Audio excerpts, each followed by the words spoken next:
आप सभी को नमस्कार। कल आपने मेरे चैनल पर इस प्रश्न का उत्तर पूछा था और वीडियो बनाने को बोला था कि भारत के स्वतंत्रता आंदोलन व अफ्रीका के स्वतंत्रता आंदोलन में क्या अंतर है और कौन कौन सी समानताएं हैं। इसका एक और प्रश्न आएगा तो उसका भी उत्तर सेम ही होगा, जिसमें भारत के स्वतंत्रता आंदोलन व अफ्रीका के स्वतंत्रता आंदोलन में समानताएं व असमानताएं क्या हैं। तो अंतर और असमानताएं, ये दोनों का अर्थ एक ही होता है, दोनों का उत्तर एक ही होगा। आप लोगों ने मुझे प्रश्न पूछा था कमेंट करके, इसका मैं बता रही हूँ। अंतर और असमानताएं दोनों एक ही हैं, दोनों का उत्तर एक ही लिखना है। चूँकि ये पाठ बहुत बड़ा है और यदि हम वीडियो बनाएं तो लंबा बनेगा, 7-8 वीडियो बनाना पड़ेगा। तो यहाँ पर मैं कम शब्द में कम समय में इसको समझाने का प्रयास कर रही हूँ। इसको थोड़ा ध्यान से समझेंगे। उत्तर पूरा जितना मैं लिखी हूँ उसको नहीं लिखना है, इसको केवल समझाने के लिए ही मैं लिखी हूँ। जो पॉइंट पहला, दूसरा, तीसरा दी हूँ, इसी का ही उत्तर आप लोग लिख सकते हैं। चाहे तो इसको भी लिख सकते हैं, लेकिन बहुत बड़ा हो जाएगा। तो समझाने के लिए मैं नीचे जो बताऊँगी उसको लिखी हूँ, है ना। तो ध्यान देकर थोड़ा समझेंगे। भारत के स्वतंत्रता आंदोलन व अफ्रीका के स्वतंत्रता आंदोलन में पहले हम देखते हैं कौन कौन सी समानताएं हैं, फिर उसके बाद हम देखेंगे कि इसमें असमानता या अंतर कौन कौन सी हैं। तो पहले चलिए हम देखते हैं समानताएं। तो दोनों ही देशों में स्वतंत्रता आंदोलन का उदय साम्राज्यवादी विरोधी संघर्ष के रूप में हुआ था।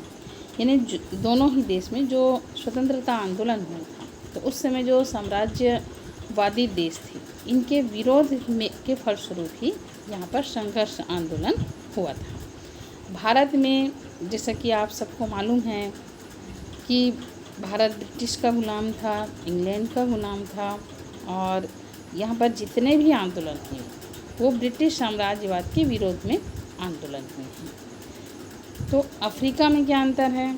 अफ्रीका में ब्रिटेन व फ्रांस के खिलाफ आंदोलन हुआ क्योंकि अफ्रीका में एक ही देश का साम्राज्य नहीं था।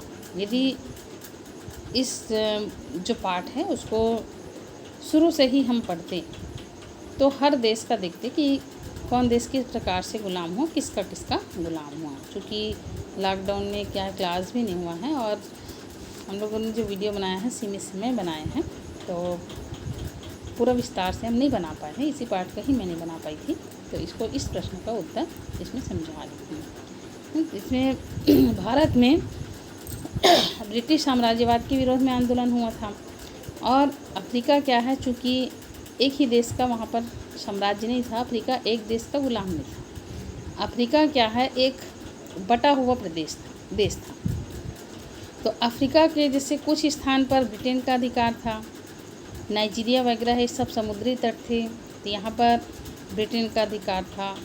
तो उसके कुछ और अन्य जगहों पर फ्रांस का साम्राज्य था या अधिकार था, तो कुछ जगहों पर पुर्तगाल का अधिकार था।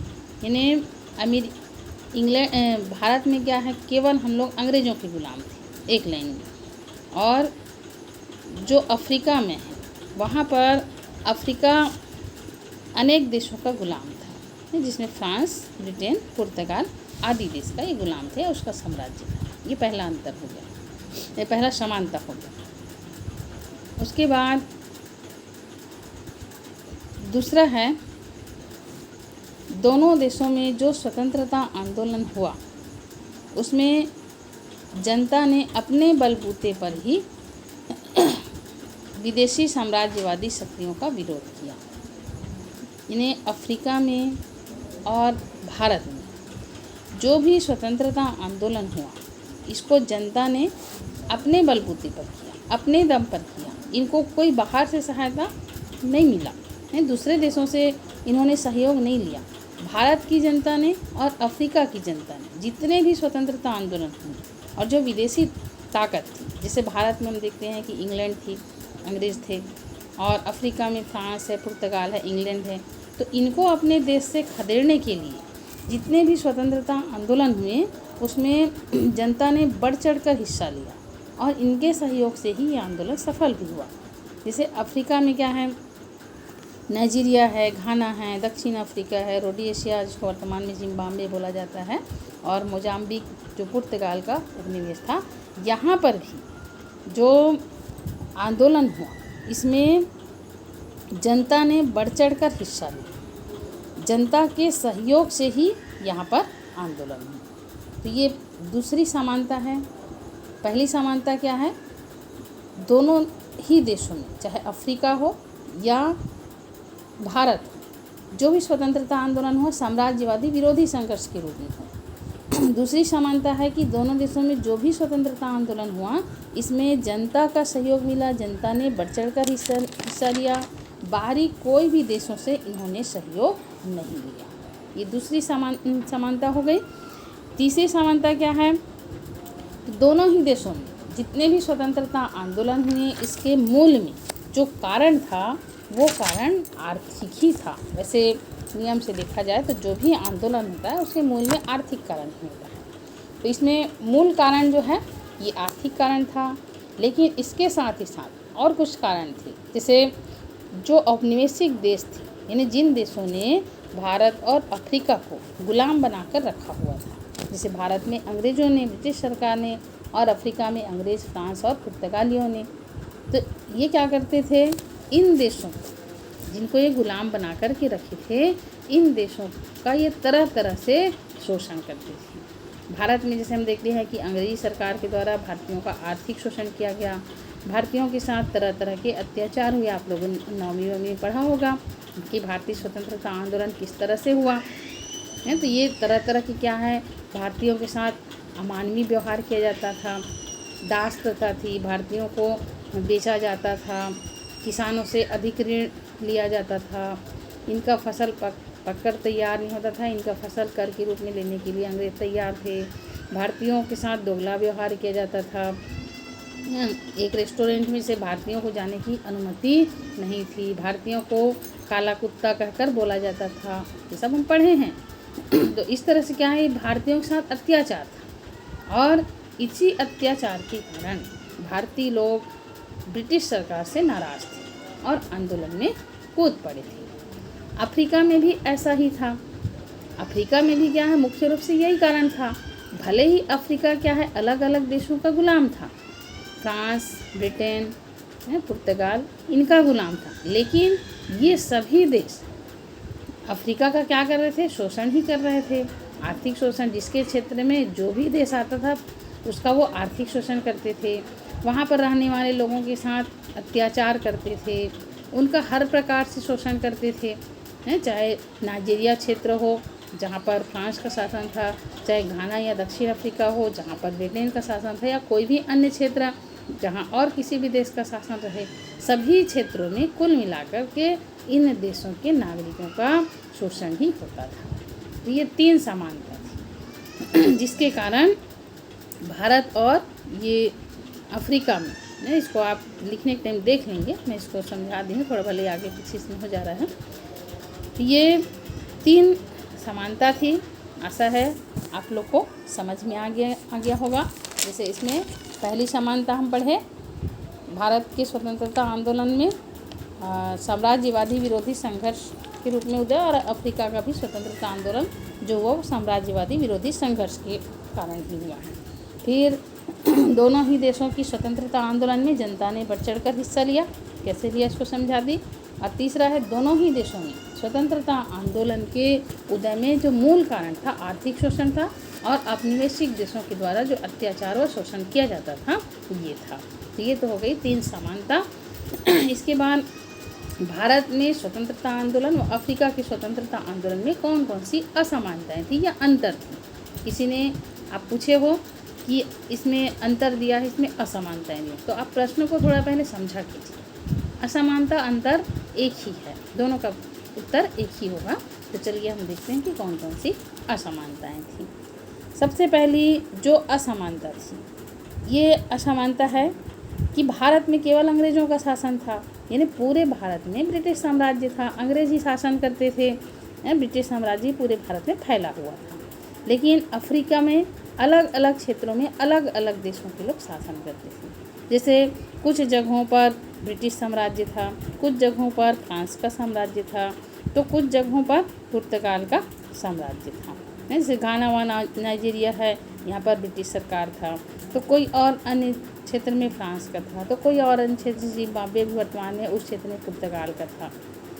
तो अफ्रीका का शासन क्या है, कई क्षेत्रों में बटा हुआ था, कई भागों में बटा हुआ था, जहाँ पर ये देश जो है शासन करते थे। दूसरा जो अंतर है, भारत में आंदोलन का नेतृत्व मध्यम वर्ग और शिक्षित वर्ग ने किया। भारत में जितने भी आंदोलन हुए, यदि आप इन आंदोलनों को पढ़े होंगे या याद आपको आ रहा होगा, जैसे सविनय अवज्ञा आंदोलन हो गया, असहयोग आंदोलन हो गया, भारत छोड़ो आंदोलन हो गया, खिलाफत आंदोलन हुआ, ये सब जितने भी आंदोलन हुए अंग्रेज़ों के खिलाफ, तो इस आंदोलन का नेतृत्व किसने किया था, मध्यम वर्ग और शिक्षित वर्ग ने किया था। शिक्षित वर्ग जैसे महात्मा गांधी हो गए, जितने भी हमारे बड़े बड़े नेता थे, क्या है, सब पढ़ लिख के आए थे। इन्होंने क्या है, बड़े बड़े जितने भी विचारक थे, इनका विचार पढ़ा था, अंग्रेजी शिक्षा प्राप्त की थी, अंग्रेजी जो विचारक हैं इनका विचार पढ़ा था, और इनके मन में भी ये भावना आई थी कि हम अपने देशों को आज़ाद करवाएंगे। और इनके आह्वान पर और भी जितने भी पढ़े लिखे लोग थे, इनके साथ कदम से कदम मिला करके चलने लगे। तो शिक्षित वर्ग ने नेतृत्व किया और मध्यम वर्ग ने भी नेतृत्व किया। मध्यम वर्ग में जैसे आपका किसान है, ऐसे किसान जो मतलब एकदम मजदूर टाइप के नहीं, मध्यम वर्ग, इनके पास कुछ ज़मीन है जिसे खेती बाड़ी करके अपना जीवन यापन करते हैं, मध्यम वर्ग की, एकदम निम्न नहीं, एकदम ऊंचे नहीं, मध्यम वर्ग के लोगों ने इस आंदोलन का नेतृत्व किया था। फिर उसके बाद मजदूर वर्ग है, ऐसे मजदूर जो कि एकदम निम्न वर्ग वाले मजदूरों में क्या है, कई प्रकार होता है, तो ये बीच वाले जो मजदूर थे, इन्होंने भी इस आंदोलन में बढ़ चढ़ कर हिस्सा लिया था। और व्यापारी वर्ग जो व्यापार करते थे, क्योंकि क्या है, इनका शोषण भी अंग्रेज़ों के द्वारा किया जाता था, सब अंग्रेज से नाराज़ थे। तो भारत में हुए आंदोलन में मध्यम वर्ग, किसान, मजदूर, व्यापारी वर्ग सब आते हैं इन्होंने, और शिक्षित वर्ग, इन्होंने इस आंदोलन में भाग लिया था। अब हम अफ्रीका में देखते हैं कि यहाँ के स्वतंत्रता आंदोलन में किन लोगों ने भाग लिया था। तो अफ्रीका के स्वतंत्रता आंदोलन में मजदूर और श्रमिक वर्ग ने संगठित होकर के काम किया। यहाँ पर शिक्षित वर्ग आगे नहीं आया था, क्योंकि क्या है, मजदूर वर्ग और श्रमिक वर्ग के ऊपर ही यहाँ पर अत्याचार ज़्यादा होता था, शिक्षा ये लोग प्राप्त नहीं किए थे। तो यही लोग ही क्या है, संगठित हो गए, मजदूर और श्रमिक वर्ग, और इन्होंने ही अपने देश को स्वतंत्रता करने का बीड़ा उठाया। और इनके साथ एक और वर्ग जो है स्वतंत्रता आंदोलन में भाग लिया, ये वर्ग था सैनिक वर्ग। क्योंकि क्या है, ये सैनिक द्वितीय विश्व युद्ध में इन देशों की ओर से भाग लिए थे। द्वितीय विश्व युद्ध में क्या है, फ्रांस है, इंग्लैंड, ये सब एक साथ लड़े थे, और अपने जितने भी गुलाम देश हैं इनके सैनिकों को इन्होंने इस युद्ध में झोंक दिया था। जैसे भारत भी ब्रिटेन की ओर से युद्ध में भाग लिया था, फ्रांस की ओर से इन देशों अफ्रीका के देश भाग लिए थे, ब्रिटेन की ओर से भी अफ्रीका के देशों ने भाग लिया था। तो ये सैनिक क्या है, जब युद्ध के बाद आए तो ये सब जान गए थे पूरी गतिविधि को, और इनके मन में क्या है, राष्ट्रवाद की भावना प्रेरित हो गई, और द्वितीय विश्व युद्ध से आने के बाद ये अपने देश से इन साम्राज्यवादी शक्तियों को उखाड़ने की सोचने लगे। तो भारत में आंदोलन का नेतृत्व किसने किया, मध्यम वर्ग और शिक्षित वर्ग ने किया। और अफ्रीका में आंदोलन का नेतृत्व किसने किया, तो केवल मजदूर वर्ग, श्रमिक वर्ग और कुछ क्षेत्रों में सैनिक वर्गों ने इस आंदोलन का नेतृत्व किया। ये अंतर है। और तीसरा अंतर है कि भारत 1947 में स्वतंत्र हुआ, सबको पता है, भारत 15 अगस्त 1947 को स्वतंत्र हुआ। वहीं अफ्रीका जो है बहुत बाद में स्वतंत्र हुआ। इन्हें अफ्रीका को स्वतंत्र होने में 1990 से 1994 के बीच ही अफ्रीका स्वतंत्र हुआ। कितना मतलब लंबा टाइम लगा भारत के बाद। देखिए 1990 से 1994 तक अफ्रीका के देश धीरे धीरे करके स्वतंत्र हुए। अब ये स्वतंत्रता की हम कहानी थोड़ा सा पढ़ लेते हैं कि कैसे अफ्रीका के देश धीरे धीरे स्वतंत्र हुए और किस प्रकार से हुए। तो इसमें क्या हुआ, 1960 में ब्रिटेन की शक्ति क्या है, चूँकि द्वितीय विश्व युद्ध के बाद 1945 के बाद क्षीण हो गई थी, कमज़ोर पड़ गई थी। तो क्या है, वो अपने सभी देश जो गुलाम देश है इसको स्वतंत्र करना शुरू कर दिया। पहले तो इन्होंने भारत को स्वतंत्र किया, इसी क्रम में धीरे धीरे करके सभी देशों को स्वतंत्र करना शुरू कर दिया। 1960 में ब्रिटेन ने अब ये ठान लिया कि हम अपने सभी उपनिवेश को स्वतंत्र करेंगे, और इन्होंने एक प्रस्ताव रखा। तो इस प्रस्ताव के तहत नाइजीरिया है, घाना है, इन देशों ने ब्रिटेन के प्रस्ताव को मान लिया कि ठीक है हम स्वतंत्र हो जाएंगे। लेकिन कई देश जहाँ पर क्या है गोरे लोगों की बसाहट ज़्यादा थी, इसको थोड़ा समझेंगे। अफ्रीका के कई देश जहाँ पर गोरे लोग मतलब ब्रिटेन है, जो गोरी चमड़ी वाले लोग हैं, ब्रिटेन है, फ्रांस है, पुर्तगाल है, सब गोरी चमड़ी में आते हैं। यहाँ के नागरिक क्या के थे, क्योंकि अफ्रीका को ये लोग गुलाम बना लिए थे, तो वहाँ के नागरिक अफ्रीका में आकर बस गए थे और इनकी संख्या जो है बहुत मात्रा में थी। अब जब क्या है अफ्रीका को स्वतंत्र करते, तो या तो इनको अफ्रीका को छोड़ के जाना पड़ता, पहली शर्त है, इसको समझेंगे थोड़ा सा। या तो इनको क्या है अफ्रीका को छोड़ के जाना पड़ता, या तो फिर वहीं रहते। तो स्वतंत्र होने के कारण क्या है शासन व्यवस्था अफ्रीका के जो मूल निवासी हैं इनके हाथों में आ जाती। तो इनको वहाँ की सरकार के हिसाब से काम करना पड़ता, रहना पड़ता। तो इनको जो विशेषाधिकार प्राप्त था, ये विशेषाधिकार इनका छीन जाता।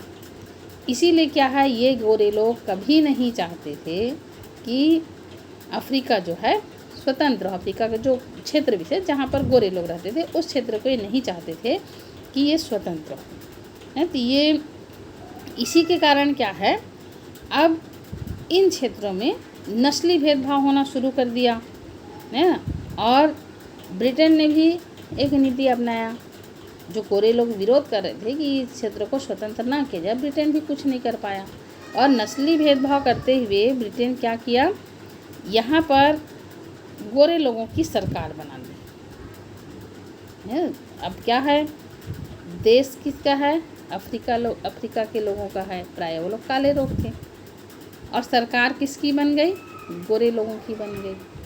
तो ऐसी स्थिति में फिर क्या हुआ, जो अफ्रीका के मूल निवासी हैं इनको किसी भी प्रकार का राजनीतिक अधिकार मिलना बंद हो गया। भले ही कहने को तो स्वतंत्र हो गए कि अफ्रीका का ये क्षेत्र भी स्वतंत्र हो गया, लेकिन उन क्षेत्रों में शासन किसकी थी, गोरे लोगों की थी। तो अफ्रीका के लोग काले थे, तो इनको जितने राजनीतिक अधिकार जो है ये जितना मिलना चाहिए वो नहीं मिल पाया, गोरे लोगों का ही शासन करा। अब उसके बाद ये अफ्रीकी लोगों को भी समझ में आ गया कि हमारे साथ नस्ली भेदभाव किया जा रहा है, चूँकि हम काले हैं और वहाँ जो गोरे लोग आकर बसे हैं गोरे हैं, तो गोरे लोग काले लोगों के ऊपर क्या कर रहे हैं, नस्ली भेदभाव कर रहे हैं। तो ये फिर क्या किए, अब अपने आप को पूरी तरह से स्वतंत्र करने के लिए संघर्ष करना शुरू कर दिया। और इन्होंने कठिन संघर्ष किया। हालांकि इन संघर्ष में इनको बहुत समय लगा, लेकिन अंत में इनके इन संघर्षों के परिणाम स्वरूप, जैसे क्या क्या संघर्ष किए, छापामार युद्ध किए, छिपके वार करते थे, शांतिपूर्वक असहयोग आंदोलन चलाए। तो ये सब संघर्ष के कारण, कठिन परिश्रम के कारण, आंदोलन के कारण अंत में 1994 तक आते आते अफ्रीका के सभी देश पूरी तरह से स्वतंत्र हो गए। तो अफ्रीका की स्वतंत्रता और भारत की स्वतंत्रता में ये असमानता थी। भारत 15 अगस्त 1947 को इकट्ठा स्वतंत्र होगा, एक बार स्वतंत्र हो गया हम कह सकते हैं, क्योंकि वहाँ पर अंग्रेजी शासन करते थे। इस कारण से अफ्रीका में क्या है अलग अलग क्षेत्र में अलग अलग देश के लोग शासन करते थे। तो इनको स्वतंत्र होने में काफ़ी टाइम लगा और 1994 के आते आते ही अफ्रीका में उपनिवेश साम्राज्य जो है ख़त्म हुआ और अफ्रीका स्वतंत्र हुआ। तो ये तो था आप लोगों ने जो रिक्वेस्ट किया था, तो इसका उत्तर बताने का मैं प्रयास की हूँ।